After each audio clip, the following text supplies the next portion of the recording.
Hello friends, तो movie की शुरुआत में हमें 1952 का सीन दिखाया जाता है जिसमें हमें रोमानिया का एक चर्च देखते हैं। इस चर्च में दो नन्स एक रूम की तरफ जा रही थी और वो जहाँ से गुजर रही थी वहाँ दीवारों के दोनों साइड पर क्रॉस लगे हुए थे। वहाँ हमें कुछ वर्ड्स दिखाए जाते हैं जिसका मतलब था कि गॉड का साथ यहीं तक है। उन नन्स में से एक नन के पास चाबी थी और उस चाबी को लेकर उस दरवाजे में एंटर होने लगती है और तभी वो दूसरी नन से कहती है कि गॉड पर भरोसा रखना, और ये कहते ही वो उस रूम में एंटर हो जाती है। कुछ देर बाद वो नन खून में लिपटी हुई उस रूम से बाहर आती है, जिसके बाद वो बाहर खड़ी उस नन से कहती है कि तुम्हें पता है कि क्या करना है, और वो उसे वहां से भागने के लिए कहती है और उसे वही चाबी दे देती है। और इसके बाद वो नन दूसरी नन से कहती है कि तुम उसके हाथ बिल्कुल भी मत आना, क्योंकि उसे इस दुनिया में आने के लिए एक बॉडी की जरूरत है। और बाहर खड़ी नन वो चाबी लेकर वहां से भागने लगती है और अपने रूम में आ जाती है। वहां वो गॉड से माफी मांगती है क्योंकि वो जो करने जा रही थी वो बहुत बड़ा गुनाह था, और इसी के साथ वो सुसाइड कर लेती है। हमें उसके मरने के बाद एक नन दिखाई देती है जो कि दिखने में बिल्कुल डीमन लग रही थी। अगले दिन हमें लड़के को दिखाया जाता है जिसका नेम फ्रेंची होता है। वो नन्स को खाने पीने की चीजें पहुंचाता था और उसे वहां उसी नन की डेड बॉडी दिखाई देती है जिसे कवे नोच नोच कर खा रहे थे। जिसके बाद सीन वेटिकन सिटी पर जाता है जहाँ हम चर्च के फादर को देखते हैं जिनका नेम बर्ग था। वहाँ फादर बर्ग बाकी फादर से उसी नन के बारे में बात कर रहे थे जिसने कुछ वक्त पहले ही सुसाइड किया था, और वो सब फादर बर्ग से कहते हैं कि उन्हें केस की इन्वेस्टिगेशन करने के लिए वहां जाना होगा, और उनकी इस केस में इन्वेस्टिगेशन के लिए सिस्टर अरीना को भी चुना जाता है जिन्होंने अभी तक नन होने की ओथ भी नहीं ली थी। इसके बाद फादर और सिस्टर अरीना रोमानिया के लिए निकल जाते हैं और वहां जाकर वो फ्रेंची से मिलते हैं। फ्रेंची फादर को बताता है कि गाँव के लोग तो उस जगह पर जाने से डरते हैं और वो उसे शराबी समझते हैं, और वो खुद भी उस जगह 3 मंथ में सिर्फ एक बार फूड सप्लाई करने के लिए जाता है और सिर्फ खाने का सामान वहां रख कर वापिस आ जाता है। पहले तो फ्रेंची उनके साथ जाने से इनकार कर देता है, लेकिन सिस्टर अरीना के ज्यादा इंसिस्ट करने पर वो मान जाता है। उसी नन हाउस पर पहुंचकर वो फादर और सिस्टर अरीना को उसी जगह ले जाता है जहां पर उसने नन की लटकी हुई लाश को देखा था, और वो उन्हें उस नन की डेड बॉडी के पास ले जाता है जिसे उसने ठंडी जगह पर रख दिया था ताकि उसकी बॉडी खराब ना हो जाए। वहां फ्रेंची नन की बॉडी को सिटिंग पोजीशन में देखकर काफी घबरा जाता है और वो फादर बर्ग को बताता है कि मैंने इस नन की डेड बॉडी को लेटा कर रखा था। तभी फादर को उस नन के हाथों में वही चाबी मिलती है जो कि उसे मरने से पहले दूसरी नन ने पकड़ाई थी, और फादर उस चाबी को अपने पास रख लेते हैं। और जैसे ही वो उस चाबी को अपने पास रखते हैं उन्हें दरवाजे पर कोई वॉइस करता है जिस पर फ्रेंची उन्हें बताता है कि ये वही दरवाजा है जहाँ से नन्स उनका दिया हुआ खाना रिसीव करती हैं ताकि उन्हें यहाँ से बाहर ना जाना पड़े। जिसके बाद फादर पूरी तरह से रिचुअल करके उस नन की डेड बॉडी को दफना देते हैं। तभी सिस्टर अरीना को कब्र पर एक घंटी नजर आती है और वो फादर से इस बारे में पूछती हैं, जिस पर फादर उसे बताते हैं कि ये घंटी इसलिए लगाई गई थी कि जब भी कोई शख्स मरता था तो उसकी कब्र में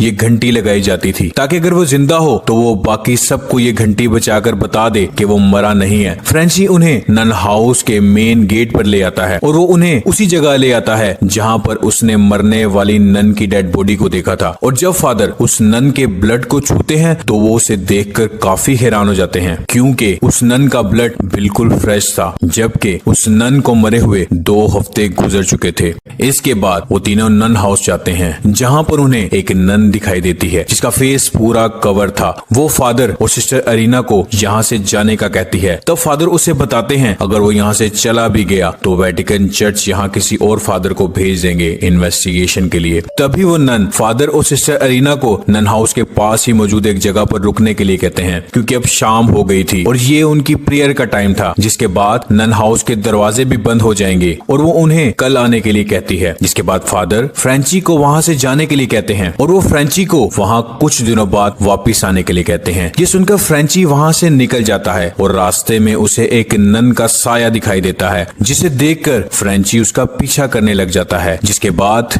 वो नन अचानक फ्रेंची पर अटैक कर देती है, लेकिन फ्रेंची किसी तरह से उस नन से अपनी जान बचाकर भाग जाता है। उसके बाद हमें फादर और नन अरीना को दिखाया जाता है जो कि खाने के टेबल पर बैठकर कुछ डिस्कस कर रहे थे, और नन फादर को बताती है कि बचपन में उसे बुरे ख्वाब आया करते थे, लेकिन वो मदर मैरी पर पूरा यकीन रखती है कि वो उसकी मदद जरूर करेंगे। इसके बाद फादर सिस्टर अरीना को अपने 20 साल पहले हुए एक एग्जॉर्सिज्म के बारे में बताते हैं जो कि एक बच्चे पर किया गया था, और वो बच्चा उस एग्जॉर्सिज्म के बाद काफी इंजर्ड हो गया था और उस एग्जॉर्सिज्म के बाद वो बच्चा मर गया था, जिससे फादर को काफी दुख हुआ क्योंकि वो कहीं ना कहीं उस बच्चे की मौत का जिम्मेदार खुद को भी समझते थे। अगली रात एक इलेक्ट्रॉनिक डिवाइस खुद ब खुद चलना स्टार्ट हो जाता है और इसकी आवाज से फादर बर्ग जाग जाते हैं, और जब वो उठकर चेक करते हैं तो उन्हें एक बच्चे का साया दिखाया जाता है और उस बच्चे का पीछा करते हुए वो उस जगह से बाहर आ जाते हैं, जिसके बाद उन्हें पता चलता है कि ये बच्चा कोई और नहीं बल्कि वही बच्चा है जिसका उन्होंने एग्जॉर्सिज्म किया था, और वो बच्चा एक शैतान बन गया है। कि तभी उस बच्चे के मुंह से एक सांप निकलता है जो कि फादर पर अटैक कर देता है। इस पर फादर काफी घबरा जाते हैं और पीछे पड़े एक खाली कॉफिन में गिर जाते हैं और उस कॉफिन का दरवाजा खुद ब खुद बंद हो जाता है और वो उस कॉफिन में जिंदा ही दफन हो जाते हैं। वो अपनी हेल्प के लिए उस कॉफिन पर लगी घंटी को बार बार बजाते हैं और दूसरी तरफ सिस्टर अरीना की आंख हवा की वजह से खुल जाती है। सिस्टर को हल्की हल्की प्रेयर्स की आवाज आती है और जब वो उन आवाजों का पीछा करती हैं तो हम उनके पीछे उसी डीमन नन को देखते हैं और वो उन आवाजों का पीछा करते करते उसी नन हाउस आ जाती है। फिर तभी उन्हें एक साया नजर आता है जो कि आहिस्ता आहिस्ता उस सिस्टर की तरफ बढ़ता है। तभी वो डीमन सिस्टर पर अटैक कर देती है। सिस्टर वहां से भागकर बाहर वाले कब्रिस्तान में आ जाती है जहां उन्हें उसी घंटी की आवाज आती है जिसे फादर बर्ग बजा रहे थे, और उसके देखते देखते कब्रिस्तान की सारी घंटियां बजने लग जाती है। जिसके बाद सिस्टर अपने विजन्स की पावर से पता लगाती है कि फादर बर्ग किस कब्र में है। जैसे ही सिस्टर अरीना फादर को कब्र से बाहर निकाल रही थी उसी वक्त एक डीमन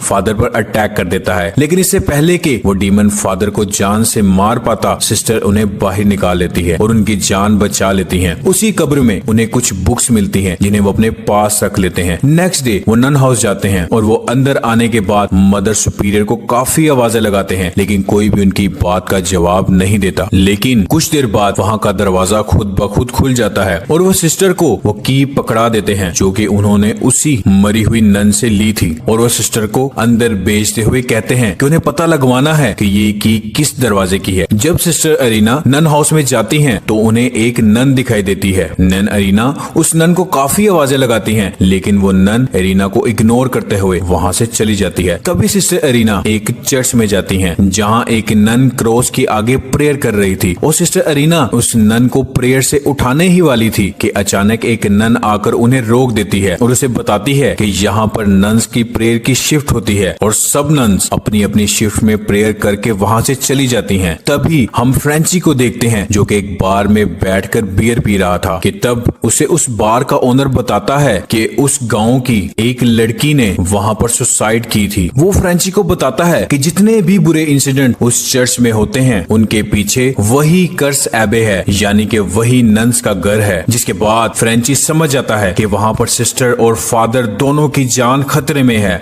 वहाँ बैठकर फादर बर्ग कुछ बुक्स को स्टडी कर रहे थे कि तभी नन हाउस का दरवाजा बंद हो जाता है जिसके अंदर सिस्टर अरीना गई थी। यहाँ सिस्टर अरीना दूसरी सिस्टर को बताती हैं कि उन्होंने रात को बाहर एक नन को देखा था जो कि डीमन थी और यही वजह थी जिसकी वजह से उस नन ने सुसाइड की थी। लेकिन उसी वक्त एक तीसरी नन वहाँ पर आकर उन्हें ये सब डिस्कस करने से मना कर देते हैं और वो सिस्टर अरीना को भी वहाँ से जाने के लिए कहती हैं, जिस पर दूसरी सिस्टर उन्हें बताती है कि अब रात हो गई है और आज की रात वो यहाँ पर ही गुजारेंगी। तभी वो सिस्टर अरीना को उनके रूम में छोड़ देती है। फादर बर्ग जो कि उस चर्च का मैप देख रहे थे और उसी मैप को देखते देखते वो हेल वाले होल की तरफ बढ़ने लग जाते हैं। तभी उन्हें मदर सुपीरियर नजर आती हैं। फादर मदर सुपीरियर को बताते हैं कि यहाँ पर कुछ बहुत बुरा होने वाला है और वो मदर को उस की के बारे में बताते हैं जो कि उन्होंने सिस्टर अरीना को पकड़ाई थी, जिस पर मदर सुपीरियर फादर को बताती हैं कि अब इन बातों का कोई फायदा नहीं। तभी हम देखते हैं कि सिस्टर अरीना को कुछ विजन्स दिखाई देते हैं और इन विजन्स में उन्हें वही डीमन नन भी दिखाई देती है, जिसके साथ ही उनकी आंख खुल जाती है और वो देखती हैं कि उनके सामने उनके रूम में एक नन मौजूद है। जैसे ही सिस्टर अरीना उस नन के पास जाने लगती है उन्हें वही सुसाइड करने वाली नन का विजन नजर आने लग जाता है। इसी दौरान उनके रूम का दरवाजा खुलता है और वो बाहर आ जाती हैं और चलते चलते वो उसी दरवाजे के सामने आ जाती हैं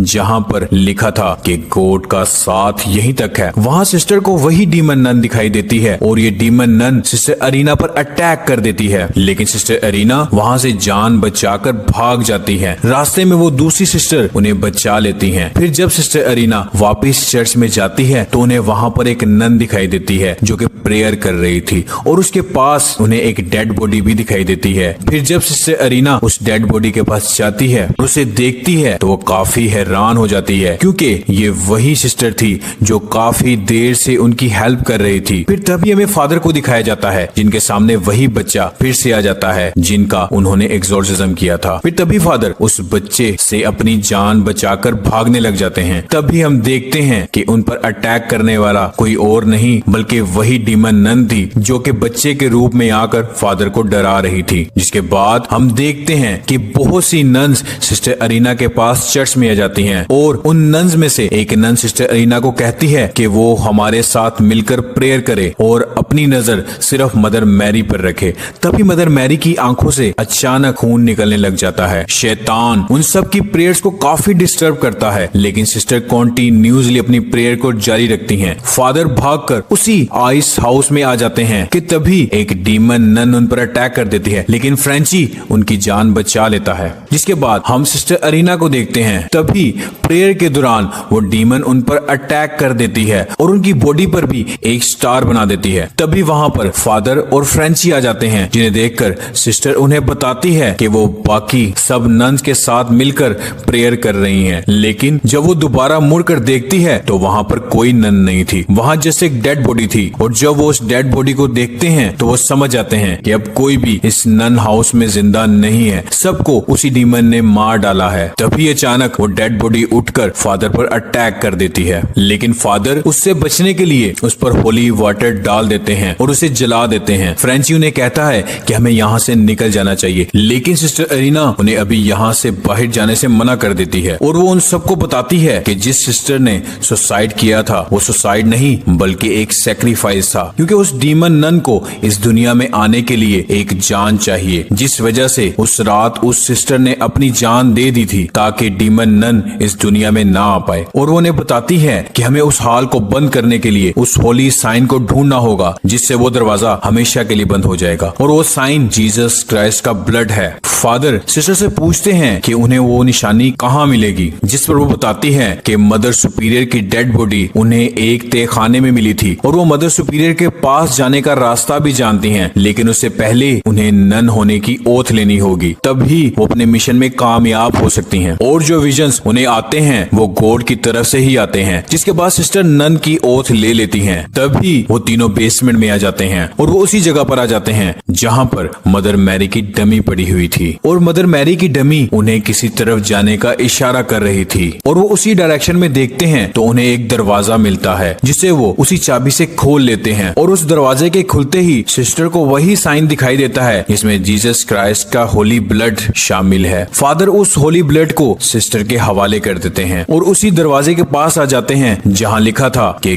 गॉड का साथ यहीं तक है और वो उसी रूम में चले जाते हैं और शैतान जहाँ से आया था उस जगह को फाइंड करने के लिए तीनों अलग अलग डायरेक्शन में चले जाते हैं। सिस्टर अरीना पर नन अटैक कर देती है जिससे जान बचाकर सिस्टर वहाँ से भाग जाती है। तभी सिस्टर अरीना को एक दरवाजा दिखाई देता है और वो उस दरवाजे के अंदर चली जाती हैं। वहाँ हमें वही निशान दिखाया जाता है जो कि उस डीमन नन ने उस सिस्टर की बॉडी पर बनाया था। लेकिन जब सिस्टर अरीना वहाँ से भागने लगती हैं तो बहुत सी शैतानी नन्स उनका रास्ता रोक लेती हैं और सारे दरवाजों को बंद कर देती हैं। इस पर नन जोर जोर से चिल्लाती है और उनकी आवाज सुनकर फ्रेंची उसी डोर की तरफ आ जाता है और दूसरी तरफ बहुत सी शैतानी नन्स फादर का रास्ता भी रोक लेती हैं। लेकिन फादर बर्ग आग का एक क्रॉस बनाकर वहाँ उन नन से बचने के लिए उन पर फेंक देते हैं जिससे वो वहाँ से भागने में कामयाब हो जाते हैं। वहाँ फ्रेंची उस दरवाजे के अंदर जाता है तो उसे बहुत सी शैतानी नन्स दिखाई देती हैं और इन डीमन